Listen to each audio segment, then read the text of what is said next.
to think about what characteristics do you have in common with your team members. So as we've talked here today, think about the team that you work on. And what do you have in common with them? And where is it possible that you're clashing because of your personality differences? Where is that happening? Where do you clash, if you clash? And then what strengths do you bring? What team members do you need to balance out?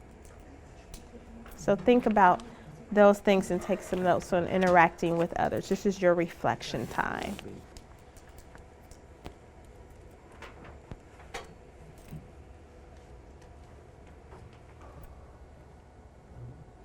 Okay, how are you going to leverage your team member strength?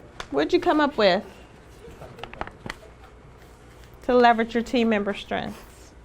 Or even strengths, just general strengths that your other team members have that you can tap into? Leadership. There's no real best fit at all because they all have their strengths. So there's no best fit. There's ways to interact with them though, and we'll talk about that a little bit as well. But there's no best fit per se. But like minds tend to like gravitate toward each other, but they don't accomplish the most together.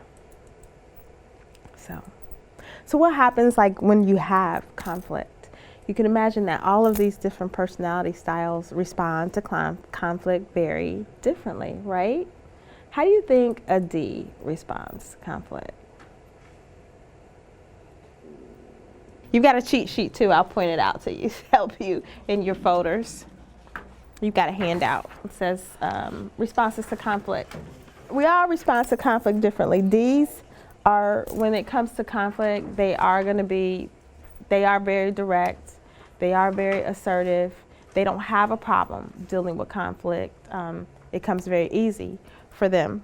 They're very strong-willed. They're going to push their agenda no matter what. So they're going to butt with you. They're not going to back down when it comes to conflict. So don't expect them to back down from conflict. Just be prepared with your details, your agenda, and be very specific about what it is that you're targeting with the D, because they're not going to back down from conflict at all. Your I's, they're attackers. So they're very explosive because if you recall, their emotions are involved in things because they relate very well to people. They're people. So they tend to take conflict very personal, and they can attack because it feels like it's a personal attack on them. So they'll tell you how they feel about things. You're not going to sugarcoat anything. Our S's, they comply with things. Remember, they're going to do whatever is pleasing to someone. So does this sound like you and how you respond to conflict? Yeah, for the most part, yeah. For the most part. And you'll keep it in until you explode. And that's it. Yeah, there's your S's. Our C's are avoiders. C's, tell me about how you respond to conflict. How do you respond to conflict? Just what it says. Is it just like you? Avoid. Avoid conflict. Okay. You withdraw from people. So if a person has an issue with you, how do you want it to be handled? So be very kind. Choose your words very well. Okay. So keep that in mind. So our D's and I's, they vent. They lash out. They'll come for you. Versus our S's and C's, they suppress things. They keep it held in. And generally, it's not going to come out until they are like at an explosive point. So I would recommend asking, be very aware of S's and C's body language because they're not always going to tell you what they think. 9 times out of 10, they're not going to tell you. So be very aware of their body language and what they're trying to say with their body language before they get to that explosive point. Be very aware of that. Okay, we talked about body language, right? And how we pay attention to body talk. And it tells us a lot more than a person's words tell us. So when we talk about body talk, there's some things that we want to pay attention to in terms of our personality type. And you have a handout on this too.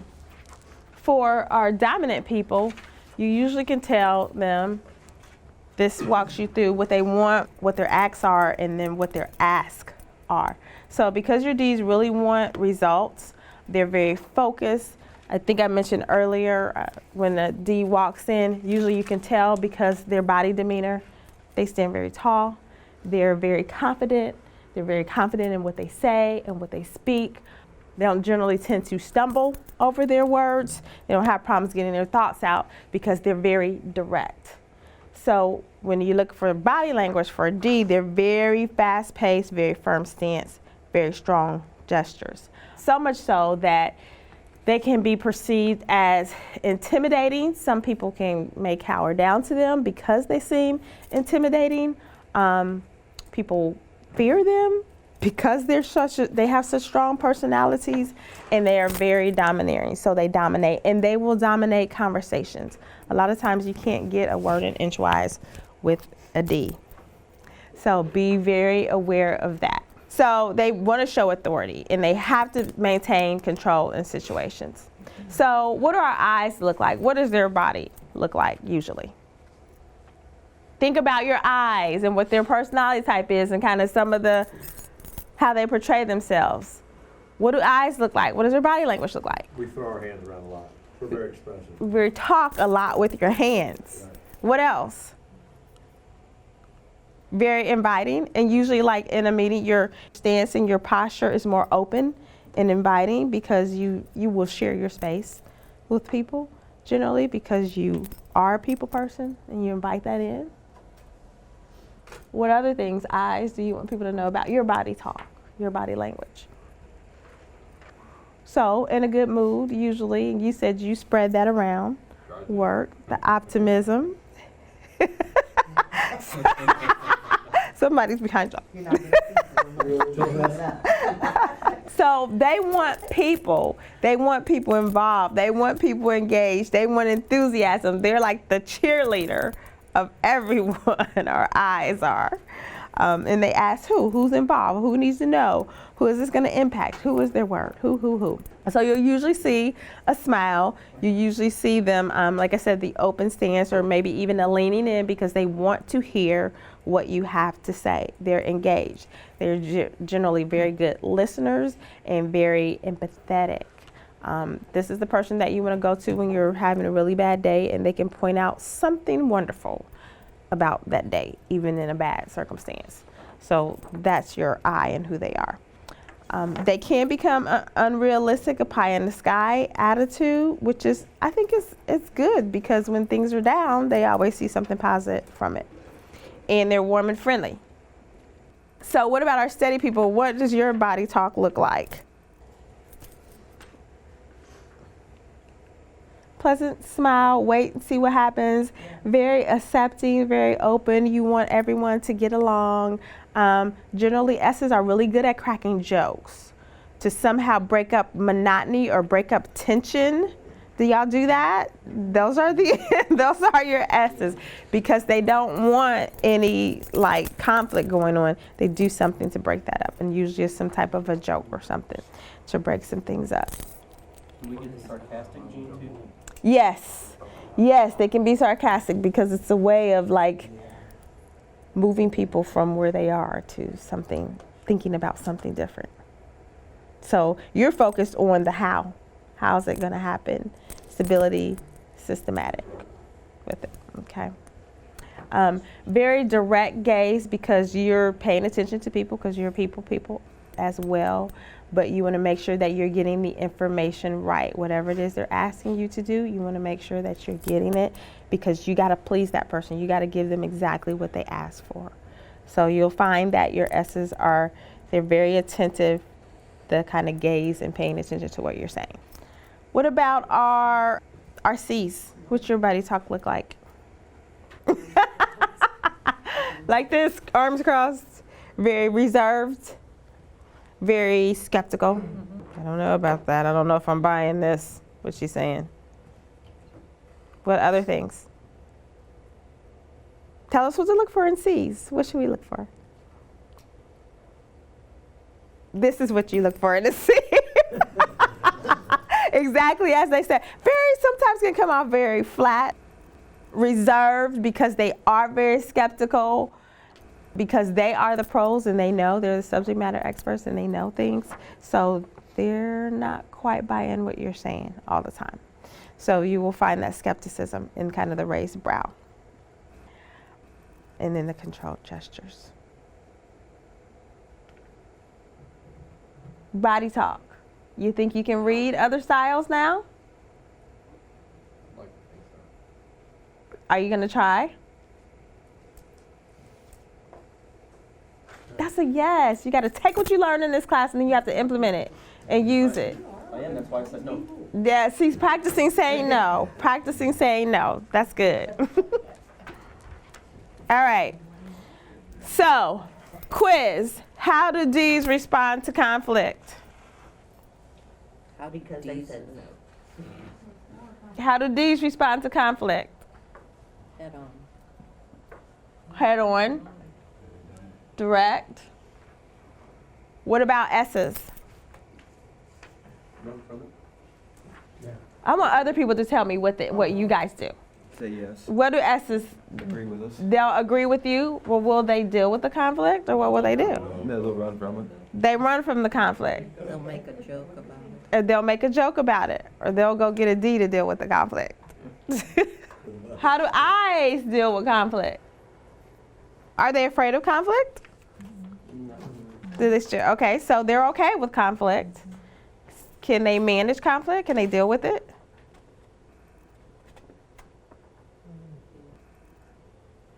Better than us. Yes, better than S's, but they can get to the brink where you push them and push them and push them, and then that's when they explode. C's, how do they deal with conflict? They shoot you an email. Shoot it. Send an email. Make sure that it's not in all caps. All right, that was your quiz. I think you passed. I think you passed. All right, so here are some keys for relating to D's. Before we get to this, I want you to go and the person that you thought about earlier in class.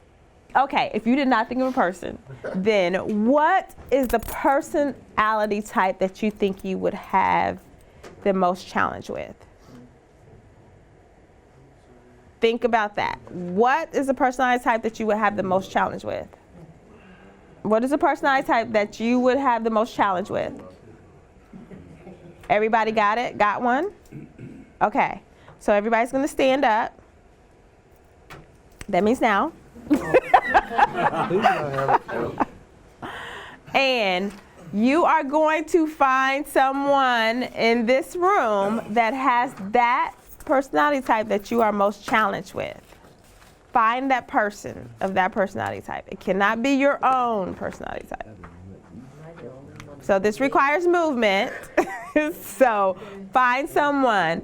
If you're an S and you struggle with D's, then find a D. What if all three of us want to go to a... Oh, you're all challenged with D's. Whoa, okay. Yours should be an S? I think so. Okay, well, you got a crew over here that wants to do, so you've got some S's in this group right here.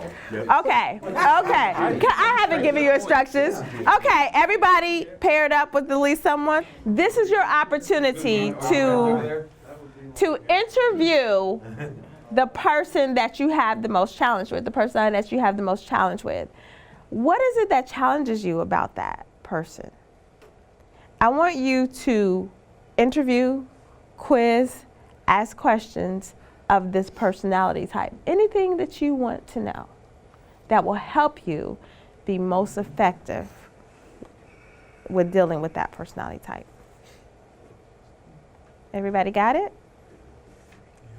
You got it? So ask whatever questions you want. I'm sure they'll be happy to answer them. And then likewise, you can switch off with the other personalities that are in the group that you're in. Okay? Got it? Okay. Was it helpful to be able to talk to other personality types and get some tidbits and some information? Good. I heard some really good ones. I think Alan, what he shared was that like everybody kind of migrated to the D in the beginning because they're like, who do you have issue with? And everybody like to the D's. But he brought up a great point that for some people, it might not be the D might be the C, or the D might be the S or the I, depending upon, you know, your own personality. Like I shared that C's are challenging for me because I can't read them. I don't know what they're thinking because they don't just come out and say it, and they're usually very stoic in their stance. I can't read them, and that becomes an issue for me. So I have to, it's a little more challenging for me to figure out a C and what's going on in their brain and how to interact. So we all have that type, that personality type that will be a challenge for us. So we're going to talk about some keys, some ways for relating to D's. And also, what did I hear about walking away and doing your swear word somewhere else, or going to a boxing class to get rid of some of the frustrations that I think it was 2 weeks ago, I was joking, I think I told Jenny, I said, I'm about to join this gym down the street. It's called 9 Rounds, because that day I felt like I was ready to hit some punching bags. So that's one thing that I do when I can't necessarily say all that's on my mind is I work out. So think about some of the ways that you can deal with maybe some of the frustrations that you might have that come from dealing with or working with different personalities. So we're going to talk specifically about some ways that you can relate to people. Keys for relating to D's. I hope that you were able to talk to a D and find out and pick their brain with what works for them. But generally, D's, you have to recognize that they do want their respect and that they do need autonomy.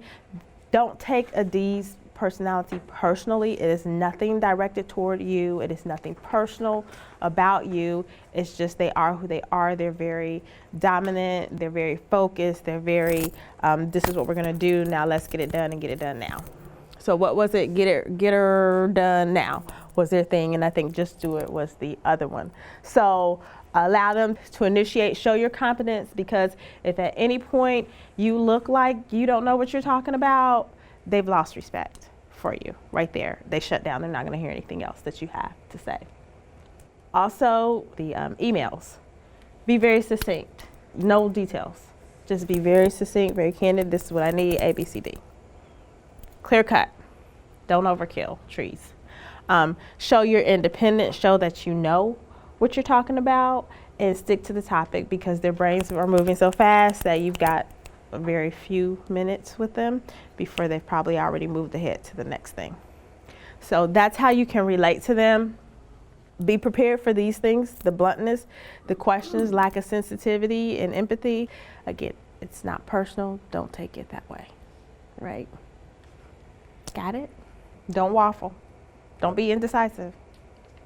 So for your S's who can be indecisive when you're dealing with the D, you better make your mind up as to what you're going to say and what your ground is going to be, and don't waffle, because they don't have time for that. They're frustrated by that. All right. Our I's, keys to relating to them. Approach them informally. So these are the people that you start the email off with. Hope you had a great weekend. Possibly. But approach them informally. Be relaxed and sociable. Let them verbalize their thoughts, because they are usually talkers, and they usually do share, and they usually will share something personal about them, not just for work sake. But they also like details. They like information to be able to make decisions. Again, like conversations, but they like the interaction with people. So make your interaction very personable with them. You don't have to go in direct hard with an I, because that's really not what they're looking for. They're looking for you to establish a relationship with them first before you go hard for the information. Give them public recognition for accomplishments. Infuse some humor into things. Be prepared for persuasion and influence. Sometimes a need for limelight, an overestimation of their self and what others can accomplish, and actually what they can accomplish. I's tend to overextend themselves as well because they feel like, oh, I can do all things.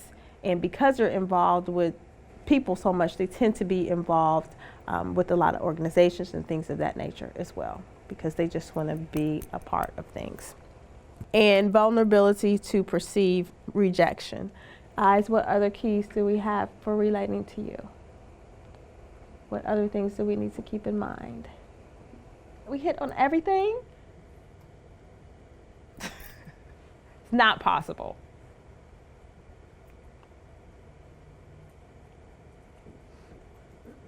I guess so. All right. Okay, those are your keys to relating to an I. Okay, our S's. Be very systematic in your approach. Be consistent and secure.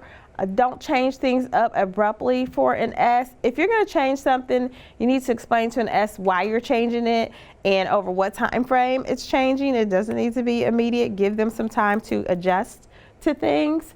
Let them know how things are going to be done. So really spell things out, that kind of A to Z. They're the people who want the background information. The D's don't want that, and usually the I's don't. But your S's and your C's, they need that background information to be able to move forward and to make decisions. Show that you appreciate them because they are very much doers and they take on a lot and do a lot for people. All they ask in return is that you show that you appreciate them by a simple thank you, a simple note, something that lets them know that they're recognized for what they're doing because they take so much on. Let them adapt to change slowly. You'll see that change thing a lot with S's because they're so adverse to it.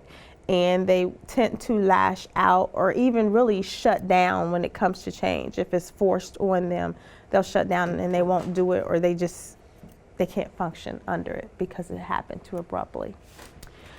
Be prepared for, they're always friendly, they're very kind, they're very giving, they give of themselves, they overextend themselves. So sometimes things may be late because they thought that they could do it and they really can't do it all in the time frame that they were given. So expect that. Expect that you're going to need to tell them when you need things, give them a timeline of things, and when you need something back. And ask them, is this possible? Can you get this done by this date? Ask for that feedback from them because they're not gonna just tell you. And that falls in line with the difficulty identifying priorities. If you supervise an S, help them prioritize things. I know I gave you this project last week, but this project here, this one's gonna take precedence over the last one. So be very methodical and precise in identifying priorities for S's. Keys to relating to our C's. Because C's are very black and white, make sure that you are clear with them, black and white. Don't give them any gray areas because they're not dealing with that. They need to know specifically what the expectations are. These are the people who are driven by goals and objectives, so they have to have that. Show dependability. They don't like waffling either. They like a person who's dependable, that they can rely on. They're very loyal to you and will give you information. They're very organized. They're always correct, and they check and they recheck their work. So they're dependable. They're not going to give you anything crazy. Allow precedent to be a guide for. So usually a challenge for C's is you hear people say, well, we've always done it this way. C's tend to think that way. We've done it this way and it works, so why do we need to deviate from that? So keep that in mind as you're relating to them. Again, with the change piece, explain to them, this is why we're changing, this is what needs to be done. Be precise and be focused. Be prepared for discomfort with ambiguity. So again, that black and white, if it's anything that's not clear, they're not going to be comfortable. They're going to question it. They're going to ask you questions because they need that clarity. They don't like vague or general information. So be precise and give details. And they're going to check and double check their work, your work, and everyone else's work. So be prepared for that. Again, nothing personal. Nothing personal. Okay. Any questions on relating to other personality types? No questions. You're good. You got it. All right. So just some fun stuff. These are some celebrity disc profiles. Are D's. Barack Obama is a DC actually. Hillary Clinton, George Bush, John Kennedy, Barbara Walters. Their motto is charge or follow me, just do it. Ready, fire, aim. Y'all get that? Ready, fire, aim. So it's fire, fire, fire, fire, fire. And we'll worry about the ramifications later. Our eyes. And Ellen DeGeneres, she's always dancing. I see that eye. So there's this don't worry, be happy, have fun doing it. Fire, fire, fire. Go hard all the time. Conscientiousness. CYA, cover your anatomy. Do it right the first time. Aim, aim, aim. S, if you fail to plan, you plan to fail. Do it together. Let's all be happy. Ready, ready, ready for anything. Here's some other examples. Well, remember, all leaders aren't D's. So lastly, just to review, our step one, we recognized who we are, our personality. You now have an understanding, and you should have an understanding of how you can adapt your style to work with and relate to other styles. So we've talked a little bit about everything we wanted to have takeaways. How to deal with uncooperative people. We talked a little bit about that and dealing with the personality differences that don't mesh with ours. We talked about the work environment that each personality type prefers. Dealing with negative people. Did we talk about that? Dealing with kind of some negativity of personalities. Did we hit on that? Feel like we hit on that well enough a little bit? And relating with conflict and personality without taking it personally. I think that we covered most of our objectives. Now, staying out of the middle of stuff, we didn't hit on that. However, you do know how to kind of flex your style so that you're not in the middle of things. So you know where to pull your strengths and where to kind of leverage the things that you're not so good at, so you don't get caught up in the middle of things. So, how do you feel? Do you feel like you're better equipped? Do you know yourself better? You are a better person. Do you have an action plan as to how you can move forward now that you know yourself better? Do you feel like you can use these tools to utilize in your workplace to make it better, a better work environment? Good. All right, good. Looking forward, just think about what your key takeaways are and what your next steps are. What are you going to use this information for? How are you going to use it? How can you share it with other people so that they can be more aware of how to relate with people in your work environment? So I charge you to not let this leave. Don't leave it today, but go for it and actually use what you learned to make your workplace and even at home, make it better. All right.